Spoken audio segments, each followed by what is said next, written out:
So as you can see, the canvas has been set, but we still have quite a bit more to do before we can get to building our farm. So we are going to try and tackle that today.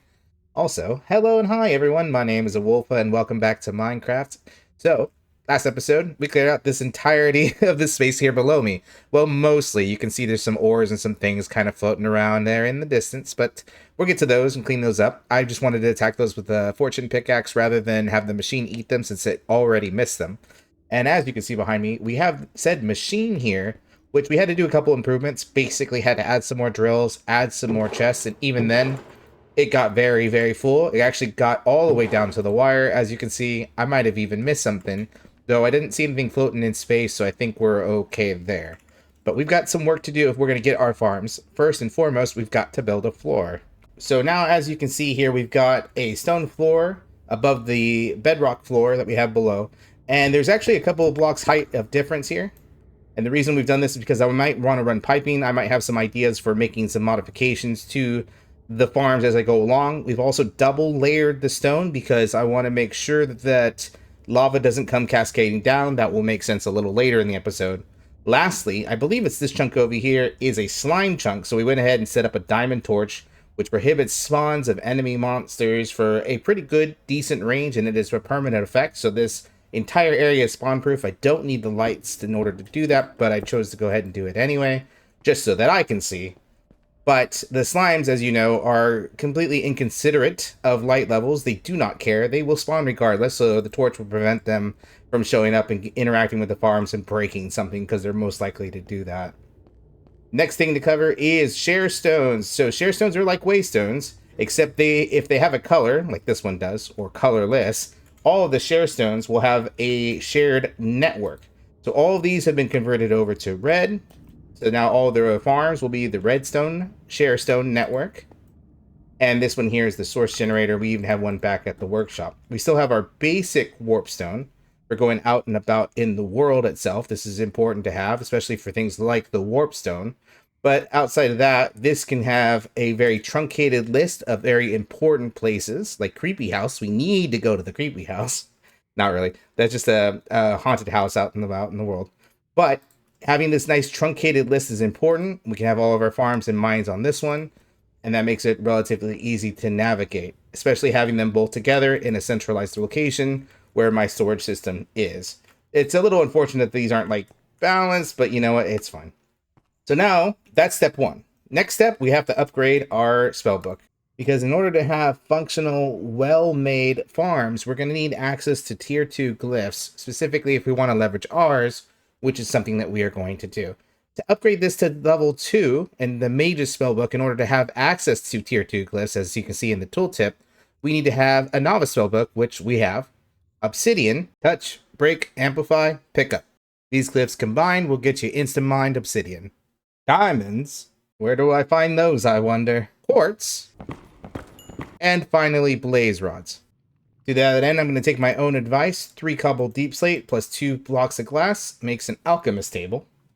Recruit an alchemist and level him up to level 2. Die because he decided that he didn't want to give me the magma cream trade. Make another alchemist table. Level 2nd alchemist. Get a couple magma creams. Water and nether wart. Upward into fire resistance. Extend it with redstone. And bottle it up. Find a blaze spawner. And then take out some blazes.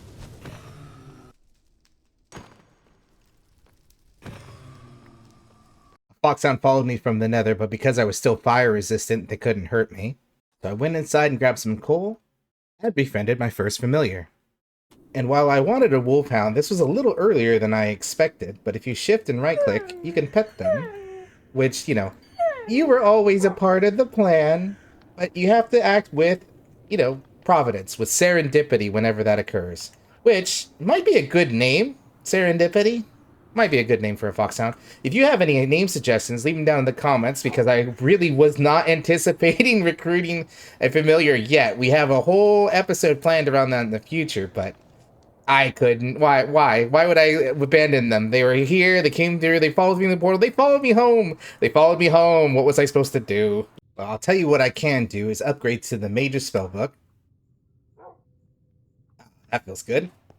And now we have access to these tier 2 runes. So the ones we're going to pick up primarily today are Fell to cut trees, Extract, which is ranged silk touch, Smelt, which is the king of self-evident, Grow, which is effectively bone meal, Crush, which, if you're familiar with Create, functions pretty similarly to crushing wheels, and finally AoE, that just basically increases the range of the spell, makes it more dynamic and hit an area of effect.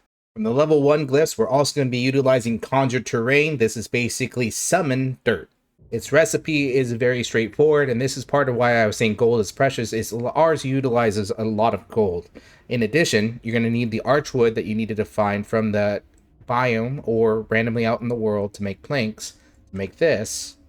And then the imbuement chamber's functionality is very straightforward. Once placed down, you can place amethyst in either the shard form or in block form. If you can, I'd recommend blocks because you get a lot more over time, though the process itself takes a lot longer. And as you can see, without any other devices or attachments, this will slowly begin the process of converting this over into a source gem. Source gems are necessary for making source stone. So as you can see, crafting source gem block from an amethyst block, once you have that, you can break this down into 4 source gems. And the source gems themselves can be utilized in a number of recipes, a plethora, if you will. Primarily, though, any stone block will make source stone. And source stone itself is going to be important for making pedestals, along with a little bit of gold nuggets and an additional source gem. And the pedestals are how you get essences. Now, to make source stone, you could get silk touch and get a bunch of stone from the ground, and that works just fine. But anything that has the stone tag, such as granite, diorite, even limestone would work, and you don't have to smell any of that since there's no cobble variant of any of those blocks. So I'm going to use granite. So that can give you an alternative use for these blocks that you may not utilize too heavily in your builds.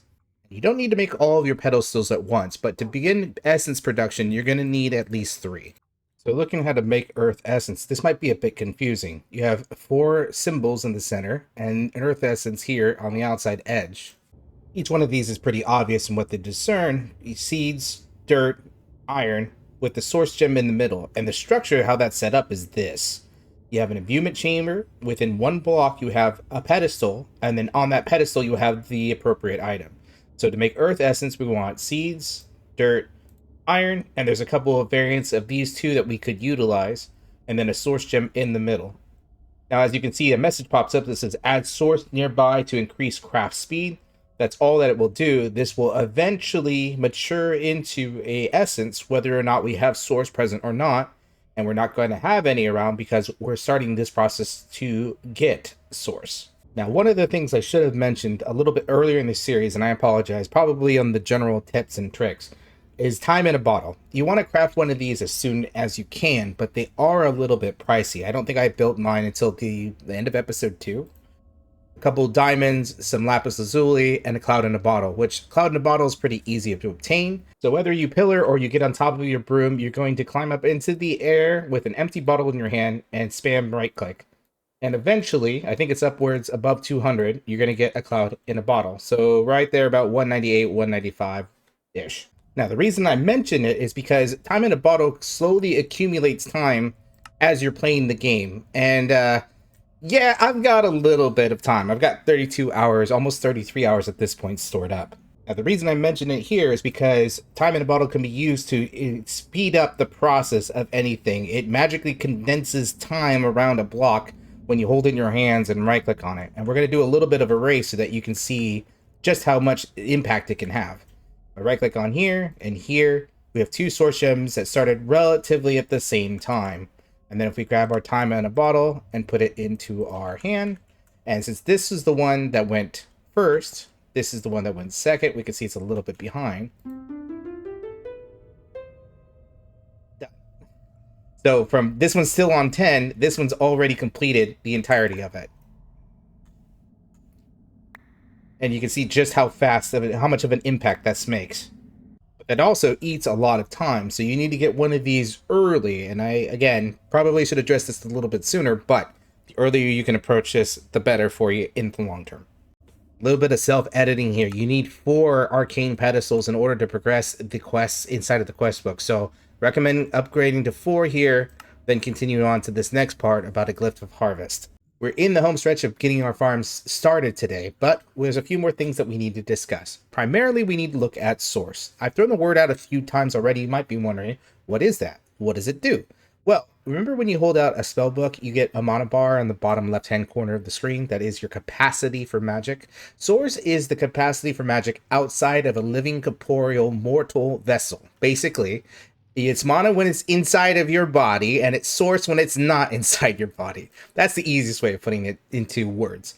So, if we want to be able to make a machine work, which is not a living entity, we need to make source so that it can channel that energy and use that for its functionality, since it's not living and therefore does not have a mana pool of its own for all of our devices. Welcome back to the emptiness that is the theater of my mind. We're here to show you the different vectors in which source can be obtained. This is covered very well inside of the quest book, but it doesn't provide a visual aid, so I thought I might help you out a little bit by seeing them physically. Could help someone out there who's more of a visual learner.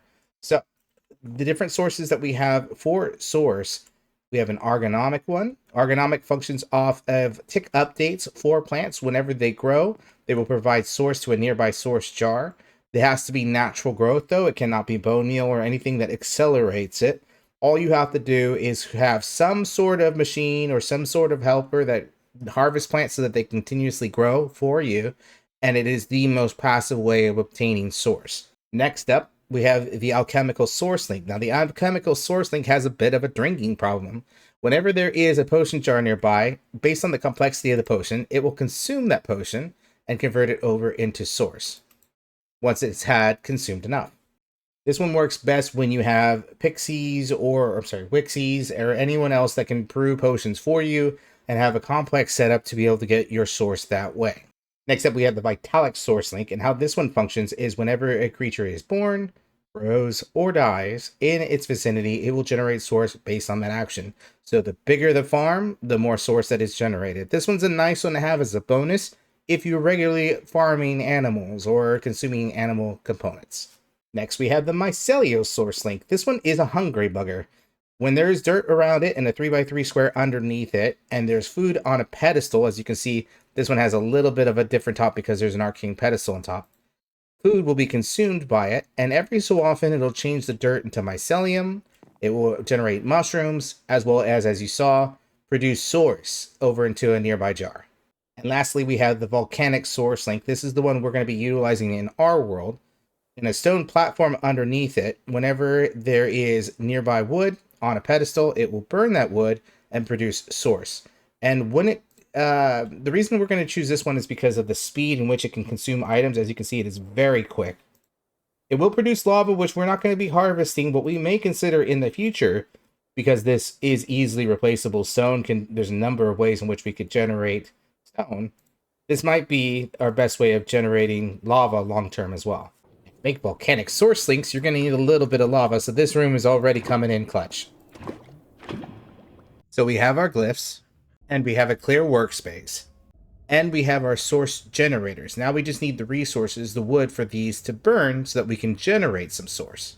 You get a bonus source generation when using blazing archwood logs, so we're going to grow these trees specifically. The magical device that we're going to utilize in order to build our farms, the foundational functional component, is the spell turret.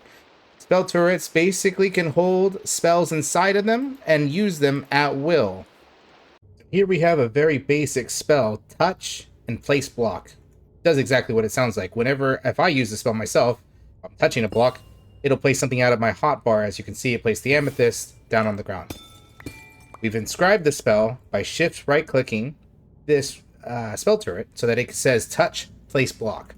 Now, when it receives a redstone signal, which it will from this lever, and there's source nearby, this will mimic the spell that we are casting, touch, place block, as though it could cast that spell, because it will.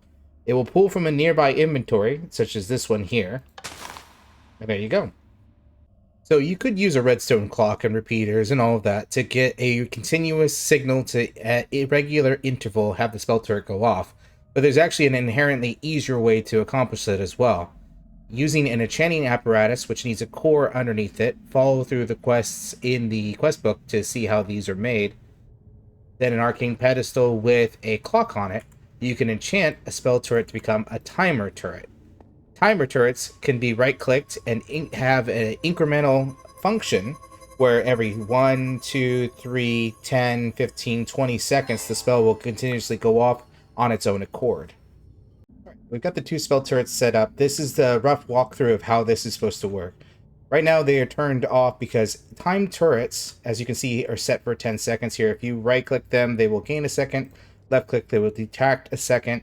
So you can timings on them to, again, work at regular intervals. However, if they receive an active redstone signal, which this torch is powering this line, which is powering this block, it forces them to stay off. So this is how you can turn on and off your farms very easily.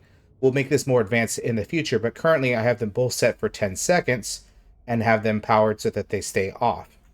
This one here, as we can see, is touch, so it'll affect the block next to it.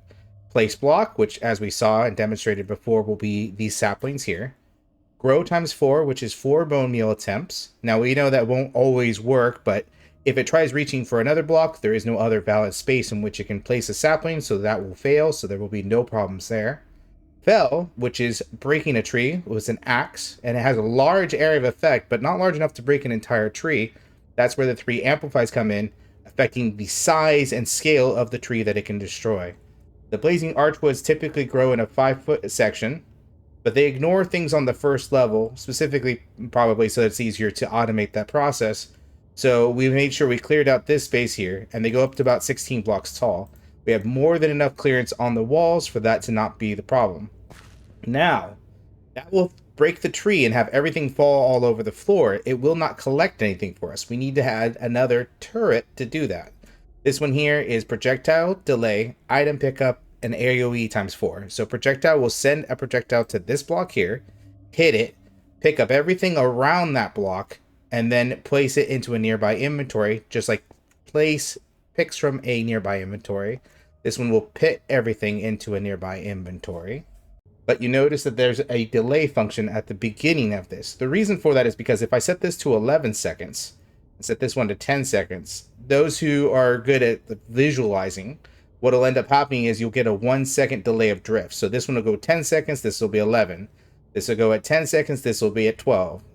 10 seconds, 13, so on and so forth, which can be not problematic, but not ideal. We typically want these to go off at the same time, but we don't want this one to fire a projectile to pick up items before this one's had even a chance to place a tree, let alone break a tree, or for the items to fall.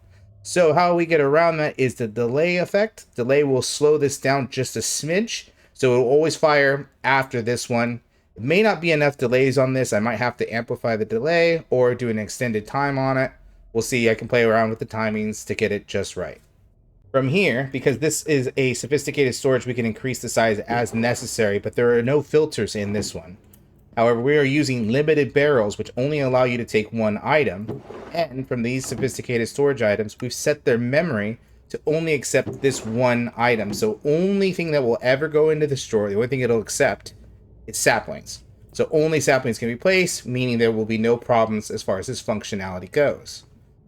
Everything that gets picked up will go into this barrel, and this barrel is pulling into this pipe system, which will only send saplings again this way because it's the only acceptable input. Anything that is green tea leaves, because we're going to get a lot of these, gets destroyed into this trash can. The rest of the items continue on down the pipeline. Sticks will go into here, which will be burned for a little bit of source.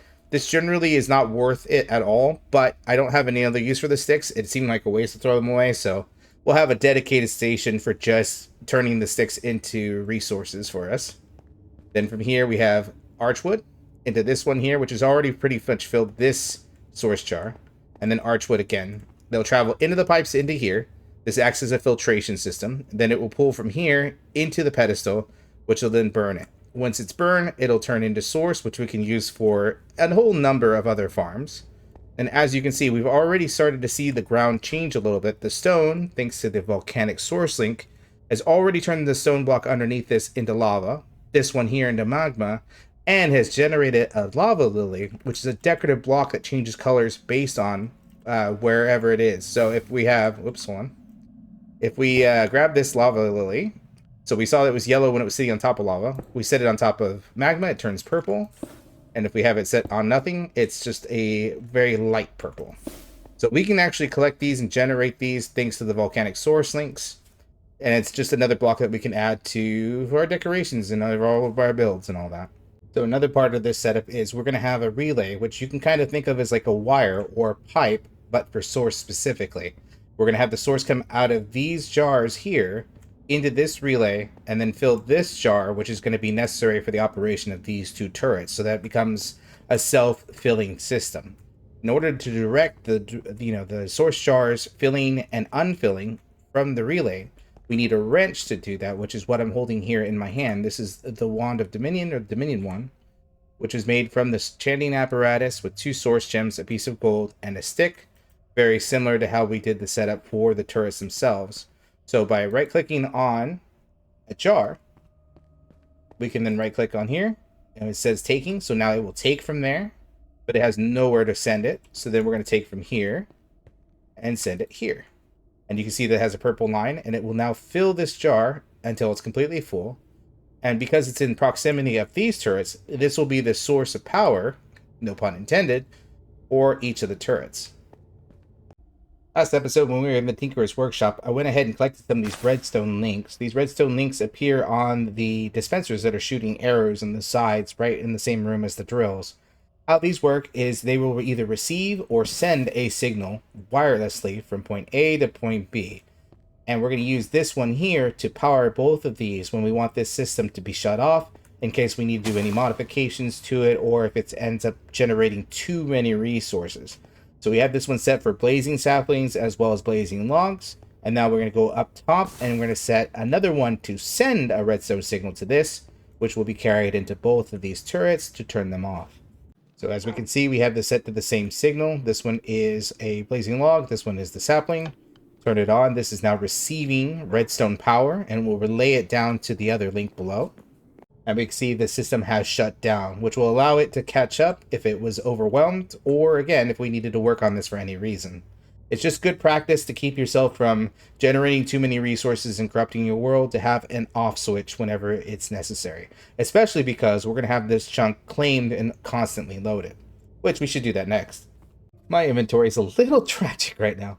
So from this screen, from your inventory, upper left-hand side, you can see my team, create a party, and I'm the only person in this world, so I don't really care to name it or anything like that. We'll create a party. Once you have a team, you can go to F2B chunks here, claim manager, and you will get a map of your location. We want to claim these 4 chunks right here. These are the chunks that we have associated with our farms. So we click on here, just left clicking.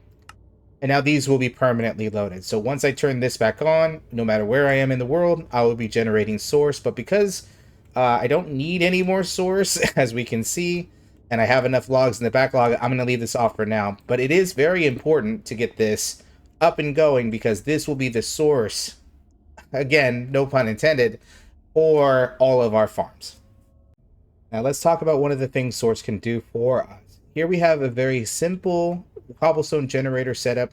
We have a backwards water log stair with this just to retain the water so it doesn't go everywhere. This is where the lava will sit. And between water and lava, when there's a contact, we're going to get a cobblestone block to generate here in the air. With the redstone torch underneath it, if you're familiar enough with redstone, you know that this type of setup, whenever there's a solid block above it, will have a redstone power. So the cobblestone will be redstone powered. These turrets activate off redstone power, so every time that this redstone power goes off, it will activate this spell turret. Spell turret has touch, break, item pickup, so it'll break the item and place it into a nearby inventory, causing this whole setup to work. But before we do that, there is one other thing that you have to do. When you set up your team, false players are not allowed, like fake players, like the spell turret is, are not allowed to break blocks on your claim. So you need to set this to true, otherwise this will not work. But if we put lava over here, it'll turn into cobblestone, break, and place it in here. And as you can see, whenever it generates, as soon as it generates, it places cobblestone here. And the source constantly feeding into this, we can generate as much cobblestone as we like. Now, cobblestone is only one of the things that we can get. One of the runes that we unlocked was Crush. And what Crush does is it allows stone to turn into gravel. So cobblestone will change into gravel, and gravel will change into sand. So then what do we think this spell would do then with this setup? If we go touch, crush, smelt, break, extract, pick up. We could generate cobblestone, we turn it into gravel, then we turn the gravel into sand, then we smelt the sand into glass, then we break the glass with silk touch and pick it up and place it into a nearby inventory. So, with this setup here, we can actually generate infinite glass for ourselves. So from that, we have infinite gravel, infinite sand, infinite glass. We could also smelt the cobblestone into stone, and infinite stone then with extract, but also double cook stone. So smooth stone is all possible now to fabricate. But what if we wanted, I don't know, let's say dirt? What if dirt was something that we were desperate in need of? Touch conjure terrain, which generates a dirt block wherever we activate the spell. If we set a timer turret for, let's say, 3 seconds, then it will, every 3 seconds, generate a dirt block in this space, which will then send a redstone signal to it. It will then activate this, which will then break it and place it into a nearby inventory. Well, there we go. So now we have infinite dirt, but then we could do even more with this. Conjure terrain can also get you cobblestone, which we don't need because we have, a natural formation of it. But then we can also do cobble deep slate. Then we can also get mud and sandstone. So as you can see, this opened up the door for a ton of opportunities for blocks to be automatically generated for us. And this is only the tip of the iceberg. There's actually significantly more that we can do through this entire space to have it filled with farms that are generating all kinds of blocks for us so that our builds can get even bigger and fancier and more meticulous and have everything that we could possibly want. The growth spell itself alone already means that all of the flowers that we have above, I mean, we already had infinite bone meal because we have a skeleton spawner, but we have the ability to magically, permanently produce tons of dyes, which means all the decoration blocks a little wolfa could ask for. So with that, we're out of video time. You can tell I'm very tired because I've been filming literally for probably about like 12 hours to get all that done. 30 minutes for you, an hour for me, or 12 hours for me. So anyway, this is a wolfa. Thank you all so much for watching, and you have a wonderful night.